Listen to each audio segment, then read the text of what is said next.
Hello, everybody, and welcome back to another episode of the Humbabe podcast. It's been a while, but we're back. Me and Sarthak are here with a special guest. We have Miss Dunlap from the WHS.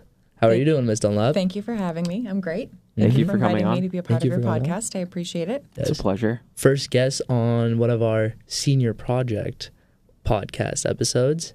Yes. And we just wanted to start it off with, what do you do at WHS besides being a teacher?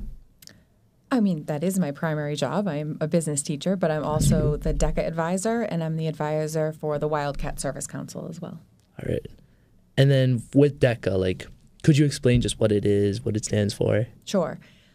So DECA itself doesn't stand for anything. Years ago, it stood for the Distributive Education Clubs of America, and they've sort of dropped that acronym, or dropped the meaning but kept the acronym. Oh, okay. But DECA is a business club for high school and college students around the globe. It focuses on entrepreneurial skills, leadership skills, things like that.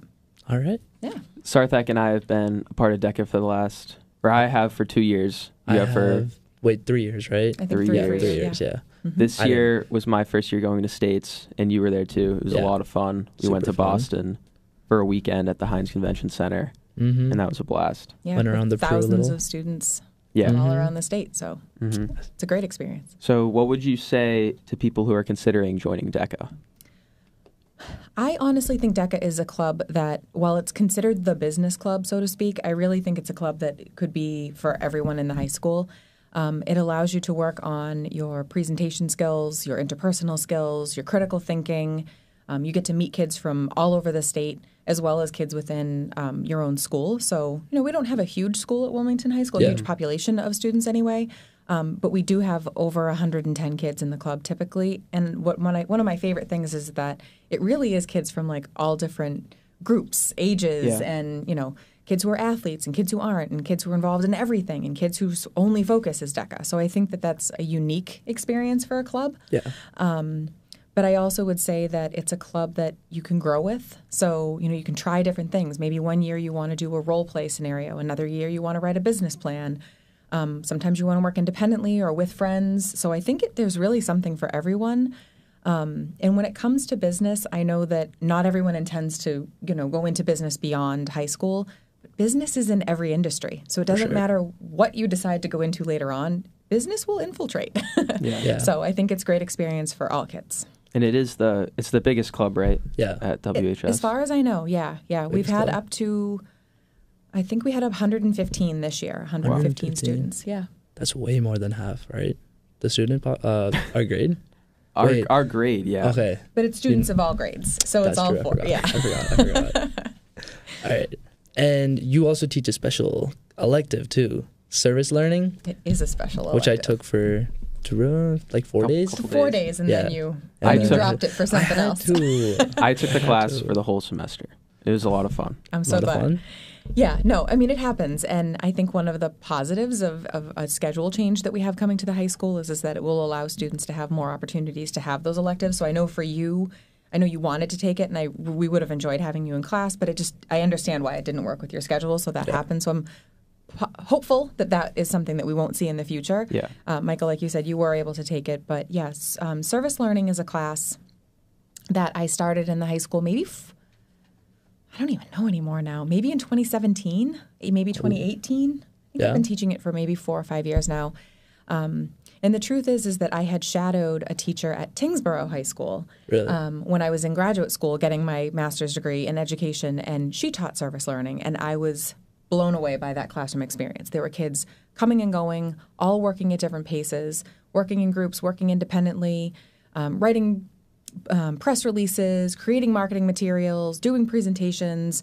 And while I was there, a group had just come back from delivering teddy bears to a local police department for an organization that helps kids who are in stressful circumstances. And these police officers have these teddy bears to kind of give to kids. And I was like, wow, this is such a real way for kids to learn the business content, but also give back to the community. Mm-hmm. And so I brought it back to Wilmington, said I would really like to try this. And so I did some training and wrote the curriculum. And it's honestly my favorite class to teach. If I could teach that all day, every day, I would. It was definitely one of my favorite classes that I've taken at the high school. it's just so different than every other class. Like you help us a lot, but it's also very like self-directed, independent. We do a lot of work outside of school. Like I got to know the Wilmington Food Pantry well, and I contacted the middle school. So there's a lot of work outside of school that you have to do. And it's a lot of fun. Yeah, I love hearing when that kind of positive feedback from it, because it's all in what you make of it. Honestly, I mean, I provide the framework of it, but the students really take all of the initiative and run with it. And I think there's something unique about working on a project that matters to you. You know, picking a topic that's meaningful to you, and being able to make it as big or as small as you want. So, yeah. Now, what's one of your favorite projects you've seen? Oh, now I'm on the spot because I have to tell Michael it was his. Oh. No, I knew it was mine, so you here's what I'm going to say. I'm going to give Michael some credit here. So one of the things that I loved about your project, Michael, was that you took what could have been a super simple service project, food drive. You could have put a bucket in the front of the high school and said, hey, people, drop off food. And you could have delivered that to the Wilmington Food Pantry. And that's wonderful. It would have been meaningful and impactful. But you took it a step beyond on your own, which I appreciate. Michael worked with Project 51 at the middle school and worked with the middle school teams. Is that what they were called? Yeah. Teams? Okay. And created a competition amongst the kids at the middle school to bring all the food in, which I thought was awesome. So I thought that was a really unique way and fun way to really be successful. And you had a ton of food.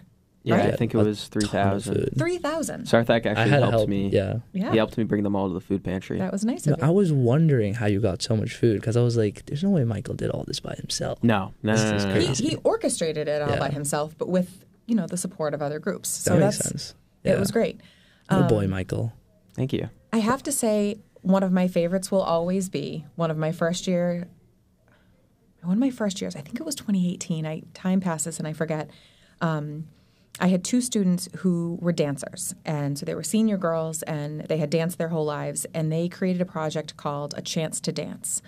And they got their studio owner to open up the studio for them for free, and they created a dance class for kids with special needs and included all the kids in Wilmington. Anyone who wanted to come could come and participate, and they differentiated what the day was going to be like based on who was there and what their abilities were, and made it so that everyone could participate.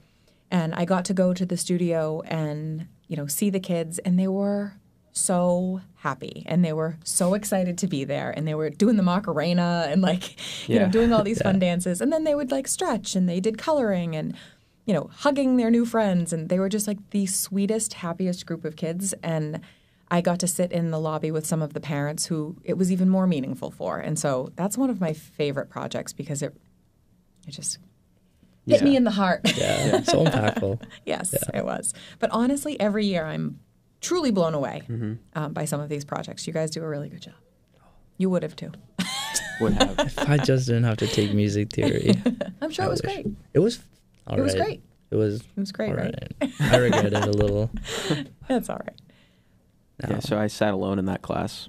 I did have you and Adam for the first day. Adam left before me. Adam left, and then you left. I survived longer than Adam, at least. Mm-hmm. All right. Yep. You missed out. Mm-hmm. Fun class, for sure. All right. And now, what is your favorite part of your job? With all these classes and everything, DECA, other clubs. What would you say? I'm a planner at heart. I'm a planner. I'm sort of a type A personality. I love the lesson planning and organization and, all of that. So I love the tasks of getting ready for everything, but I really love my students. Honestly, my favorite part is getting to meet all the different kids in Wilmington. I don't live in Wilmington, but I love getting to know kids all around the building that I wouldn't have known otherwise. And I feel like I have a unique way of getting to know all of you through DECA because we get to travel and I get to see you sort of outside the bubble of school. Yeah. Mm-hmm. So I do really enjoy getting to know all of the people that I've gotten to know through all of you. And it's funny because I feel like when you're a high school teacher, and no offense you two, but a lot of people roll their eyes and say, oh, how's that? I'm like, it's awesome. Yeah. High school kids, I couldn't imagine teaching another grade after teaching high school because you can be real. We can joke. We can be serious. We can, I really enjoy that. And I have 3 high school students they're not my students, they're my children. They're 3 high students, school they're kids children. of my own. Yeah. So kind of getting to see their life through your eyes is unique as a parent. So I will it's definitely the students. I think of all the teachers at our school, you definitely get to know the students the most. Yeah. Like through DECA and all the stuff outside of school, there are a lot of people that like ICDC too. they don't see you just as a year. teacher. Yeah. Yeah, I think my role in DECA is a part of that. But I also firmly believe that when you can develop relationships with people, like they learn better, right? Like you learn better from people that you enjoy being around. And so I honestly enjoy being around all of my students. I really do. I mean that. That's sick. That's such a teacher answer, though. I mean it, though. If I teacher didn't mean answer. it, I wouldn't say it. I'm not a liar. You know that. I do know that. All right. Any more questions, Mickey? I don't have anything. Do you have any? I'm fine. Mrs. Dunlap, have anything you want to say? I just want to thank you for having me. I appreciate being able to talk about, DECA and service learning. They're both great classes, but I'm going to give a plug for a couple other things while I'm here. Go for it. Go for it. I do love service learning. I said it's my favorite class to teach, but I also teach entrepreneurship and introduction to business, as well as sports and entertainment marketing, and there's some value in all of those classes. So I encourage students not just to take business electives, but to take as many electives in high school as possible. I think it's a really great way for kids to sort of test the waters before they decide what they want to do after life at Wilmington High School, whether it's college or career or military or opening a business of their own. I think your electives classes give you an opportunity to try things that you wouldn't have otherwise. So use those scheduling blocks as well as you can and try as many new things as you can. For sure. All right. Thank you very much, Mrs. Dunlap, for joining us. And thank you, everybody, for watching. And we'll see you next time on our next episode. Goodbye. I'm Babe. I'm Babe. I'm Babe. That's the name of the podcast.